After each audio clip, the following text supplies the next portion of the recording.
Cada vez que hablamos del ejército mexicano, creo que hay muchas cosas que se tienen que tomar en cuenta. Una es que sin duda representa la fortaleza de un país. Muchos mexicanos y mexicanas defienden el actuar del ejército mexicano y ponerlo entre las cuerdas como ponerla entre las cuerdas como institución, sin duda, pues no le cae nada bien a nadie, ¿no?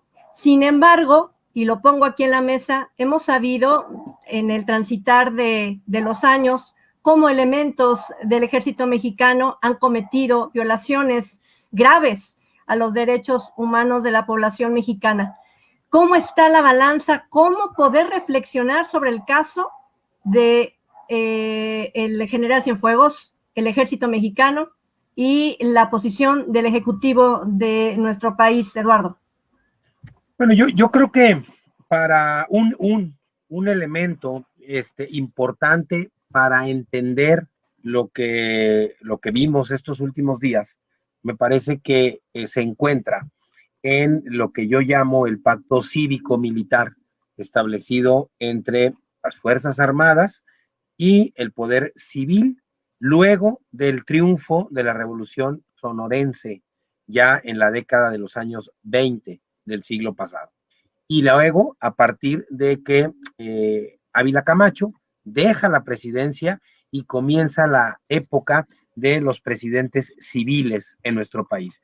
Creo que a partir de ese momento se fortalece un vínculo muy cercano entre las Fuerzas Armadas y el poder civil para caminar de la mano, apoyándose, respetándose, cubriéndose mutuamente. Y mientras vivimos en un sistema político priista, pero solo gobernado por priistas, pues eso nos parecía, entre comillas, más o menos normal. Cuando comienza a llegar otras fuerzas políticas, primero a posiciones estatales, municipales y luego al gobierno federal con Vicente Fox, nos empezó a hacer mucho más ruido este discurso de los militares cuando ellos decían, le somos fieles al presidente, a las instituciones, a la patria. Pues sí, mientras la patria, el presidente y las instituciones solo eran tricolores, pues parecía todo eso más o menos normal. Pero cuando se empezaron a pintar de azul, de blanco y ahora de moreno, pues resulta que los militares fueron a partir de los años 90, pues invitados de alguna manera a participar en espacios políticos no solamente controlados por el PRI, sino también por la oposición, ¿sí? Sobre todo en los años 90, jalados, invitados por el PRD. Entonces yo creo que este sistema político que tenemos sigue siendo un sistema priista, aunque ahora gobernado por Morena en términos federales y ya habiendo estado en manos de panistas con las mismas características prácticamente de su origen. Ahora, creo que lo que vimos en estos días, pues responde perfectamente a esta lógica. Por un lado, el presidente eh, hace lo que puede y pone las cartas que tiene para jugar al tú por tú con Estados Unidos y conseguir de una forma o de otra que regresen al general Cienfuegos, por un lado. Y por otro, el discurso del viernes, pues me parece que estaba más cantado que el himno nacional. Yo en la clase de la universidad, en el TEC, el jueves, les decía a mis alumnas, ya escucharemos el discurso el día de mañana, ya estaba anunciado como cada 20 de noviembre el secretario de la defensa, cómo se va a deshacer en elogios al presidente. Y me parece que no solamente fueron elogios tras elogios, sino que además reconocieron dos cosas que por lo menos en el discurso son muy importantes. La primera, que no les interesa el poder, no es que no lo tengan, pero en términos como de administración. Y la segunda, que están comprometidos, y las palabras que usaron fue con esta transformación que se está llevando a cabo en el país. Cierro con lo siguiente. es el escenario que tenemos con el general en casa, ¿no? De vuelta. El escenario hubiese sido diametralmente distinto si el 20 de noviembre el exsecretario de la Defensa, hubiese seguido en Nueva York.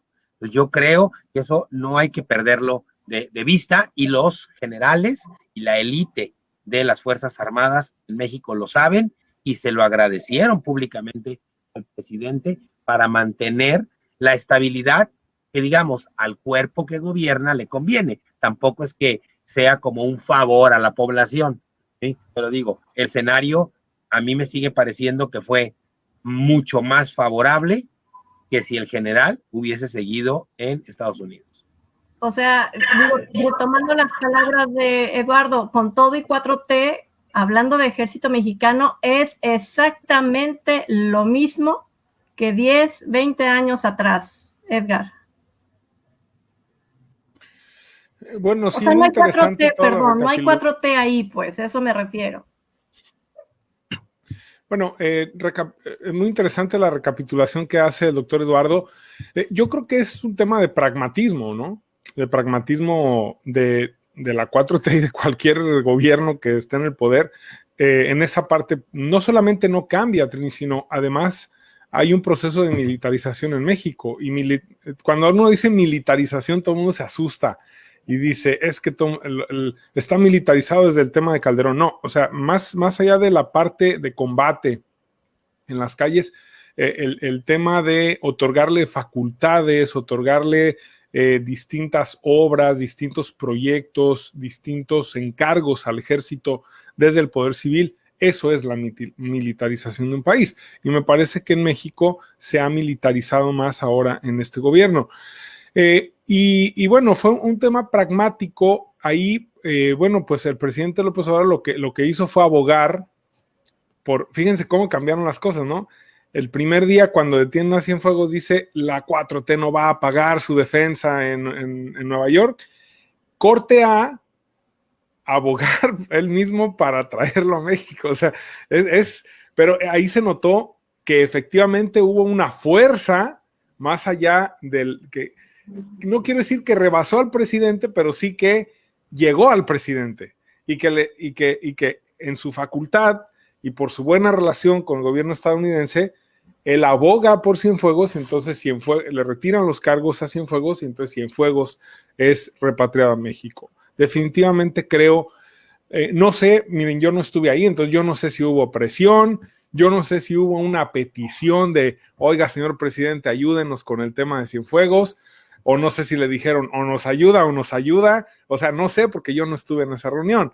Lo que sí creo es que tanto Luis Crescencio Sandoval como esa cúpula militar, como el propio Rafael Ojeda y la gente de la Marina, claro que influyen en el presidente porque pues no es poca cosa, y más teniendo un país como está México, incendiado con la violencia desde hace tanto tiempo, por supuesto que los militares juegan un papel fundamental en el país. Y entonces a los militares les molestó mucho la detención de Cienfuegos por el hecho de que fuera un exmando militar muy importante, que fue el secretario de la Defensa, y más allá de si es culpable o no, a los militares les dolió que Estados Unidos detuviera a uno de los suyos en territorio estadounidense. Eso les dolió, porque hay un tema de soberanía y de cuidarla, ahora sí que pues el emblema y de cuidar el tema del orgullo militar, ¿no? Entonces, hasta ahí la dejaría yo. Yo creo que sí tienen un peso muy importante, un peso muy específico en el país, los militares. Y estos discursos, tanto de Luis Crescencio, el Día del Ejército, como el discurso de Ojeda ayer de la Marina, me parece que lo que hacen es refrendar efectivamente esta alianza que hay con el gobierno y que le da legitimidad, por supuesto, pero también es un tema de responder a todas las críticas que había por la intervención que tuvieron y decir, no nos interesa el poder desde el punto de vista de mando civil, pero sí estamos aquí de la mano con el presidente, ¿no? Y te hago la misma pregunta, yo creo, Laura, que es bien importante, si la 4T se va a traducir, que un juego de palabras con muchas T's, pero si se va a traducir al mando del ejército mexicano, toda esta forma que tiene el presidente Andrés Manuel López Obrador de pararse en una mañanera, de hablar contra la corrupción, y si esto pudiera hacer que el ejército mexicano deje de tener estos excesos que ha tenido durante mucho tiempo, que no es secreto, que lo sabemos, y que en su momento mismos seguidores de la 4T dijeron qué bueno que se haga justicia hasta en los altos mandos del ejército mexicano. O sea, sí me explico por dónde vamos y por dónde va la pregunta, mi querida Laura. Tu micrófono. Laura. Listo. Que ya lo había puesto. Bien. Mira, Trini, yo creo que este es un asunto de seguridad nacional. Es la explicación que le encuentro, sabiendo que el terreno de la seguridad nacional en México y en el mundo es realmente un terreno más bien oscuro y pantanoso. A mí se me hace que todo de lo que fuimos testigos desde la aprehensión de Cienfuegos hasta su liberación y un poco las reacciones posteriores, nos dejan en claro que fueron semanas muy intensas, de mucha presión, de mucha tensión, que algunos personajes ni siquiera tenían bien medida la situación como para reaccionar con propiedad, al grado de que pasó lo que ya comentó Edgar, ¿no? O sea, hubo un cambio en el discurso de un momento a otro. Y como ha comentado Eduardo, la relación con el ejército es algo muy sensible, muy delicado, es una línea muy delgada que se tiene que manejar siempre con pincitas, y está en nuestra historia, está en nuestra historia. Este asunto de la lealtad que se reiteró el 20 de noviembre en el discurso del secretario de la Defensa, se reitera cada año, no solo el 20 de noviembre. No sé si ustedes recuerden que en febrero, y era en marzo, pero también en febrero, hay una marcha de la lealtad. Este año fue el 9 de febrero y me gustaría, si tienen oportunidad por ahí, de escuchar el discurso del general Crescencio Sandoval, porque es prácticamente en los mismos términos, aún antes, muchos meses antes del suceso relativo a Cienfuegos.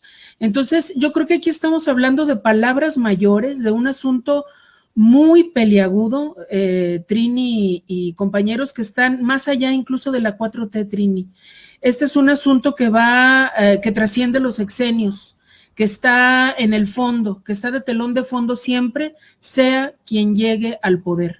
Hubo un cambio notable cuando llegaron los panistas, particularmente Felipe Calderón, porque se le dieron tareas al ejército que no eran sus tareas. Esto se estuvo señalando durante toda la administración de Felipe Calderón, durante toda la administración de Enrique Peña Nieto. En alguna ocasión, el mismísimo Salvador Cienfuegos dijo que estas actividades del ejército tenían que tener un sustento legal. Insistía en eso porque no lo tenía, y justo en este periodo de cambio, Trini, es donde están registrados los casos más importantes de abusos cometidos contra, o sea, abusos en materia de derechos humanos. No ha sido siempre. El ejército es y ha sido, y para muchos todavía, una institución o la institución más confiable y más respetable en este país. Eso hasta aparece todavía en las encuestas, ¿no? Hay instituciones que caen en esta popularidad, pero el ejército no ha caído de manera estrepitosa. Entonces, yo estoy convencida de que esto va más allá de un sexenio, que se tuvo que hacer una operación impresionante para lograr que regresara, pero yo creo que aquí no termina la historia tampoco. Yo creo que hay un asunto pendiente con las cuestiones que se le imputan al general Salvador Cienfuegos, y también en la medida de lo posible, pues se va a requerir, en la medida de lo posible, reitero, se va a requerir algo de transparencia, porque estos asuntos de seguridad nacional por lo general no se transparentan. Cuando regresó el general con esta petición de que se retiraran los cargos, la verdad es que yo no hallaba ni pie ni cabeza al caso. me parecía totalmente incomprensible, no lo entendía, no le hallaba la verdad. Entonces esta es la conclusión a la que llego, que fue un momento muy tenso, preocupante para Estados Unidos y para México, y esta relación tan tirante y con tantas tensiones que tiene que ver con el abordaje del narcotráfico y el tráfico de armas y todo lo que sabemos. Así que no es para mí, tan simple como decir o sea, la 4T tiene una responsabilidad o no la tiene, o qué va a ser la 4T, o va a quedar marcada por X, Y o Z. Este es un asunto muy profundo, de largo alcance, y que muchas veces escapa a la información a la que podemos tener acceso. Sí, de hecho, permanece con la aprobación del 58% el presidente en estas últimas semanas. O sea, de verdad, la gente le sigue mostrando su confianza y aprobación como tal. Aquí el asunto es si las autoridades en Estados Unidos reiteraron que habían suficientes pruebas, la carpeta venía con una sólida investigación que pueden argumentar precisamente y darle continuidad aquí en México. El asunto es, ya se va a olvidar y no le va a costar al gobierno de la 4T el que no se le siga el caso al general aquí en México, o porque entendemos que es una cuestión de seguridad nacional y por lo tanto mejor que así le deje, o en realidad le va a cobrar factura en un futuro al presidente Andrés Manuel López Obrador en caso de que le dé carpetazo al tema de General Cienfuegos, Eduardo. Bueno, yo creo que no, o sea, por la información, como bien dice Laura, pues es lo que tenemos, es la información que tenemos hasta ahorita. Con lo que tenemos, lo que queda claro es que el gobierno de Estados Unidos confió en las autoridades mexicanas. Primera. Segunda parte, le entrega al general y le entrega la carpeta de investigación. Tercer elemento, el gobierno mexicano se comprometió a abrir una investigación. De hecho, en el mismo aeropuerto de Toluca, cuando se recibe al general, se le dice, usted queda en libertad, y a partir de este momento se le informa que tiene abierta una carpeta de investigación por delitos relacionados con el narcotráfico. Eso es lo que tenemos hasta ahorita. Es decir, ¿cómo vaya a terminar la investigación? Eso no lo sabemos.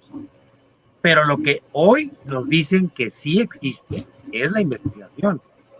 Y yo creo que aquí lo que se está jugando la Corte, pues no solamente es un asunto de credibilidad en México, sino un asunto de evitar presiones con la presidencia de Joe Biden. O sea, una cosa es que Trump haya entregado al general, y otra cosa es que ya entrando Joe Biden a la presidencia, ellos no encuentren resultados adecuados en la investigación. Por eso yo insistía desde los programas anteriores que la única salida que yo le veo a la 4T para que gane como acción legal frente a la ciudadanía es que realice una investigación adecuada. Si realiza una investigación adecuada, transparente, y el general sale culpable, gana la 4T. Pero si el general sale inocente, también gana la 4T. Si la investigación es correcta. Entonces, yo creo que lo que deben de estar preocupados en la 4T es cómo le hago para hacer una investigación adecuada. Y uno de los personajes que estará muy preocupado para que esto se lleve a buen término, sin duda, es Marcelo Ebrard, porque dentro de esta investigación también está o el fortalecimiento o la debilidad de su propio proyecto político para el 2024. O sea, tampoco es un asunto solamente de ya guarda al general, dale carpetazo y que se olviden. No. Yo creo que no. Eso me parece que en todo caso podríamos tener una investigación mal hecha, más zancochada, pero de ahí a de plano enterrar y no volver al tema, yo no creo que, sobre todo Marcelo Ebrard, esté dispuesto a que eso se presente.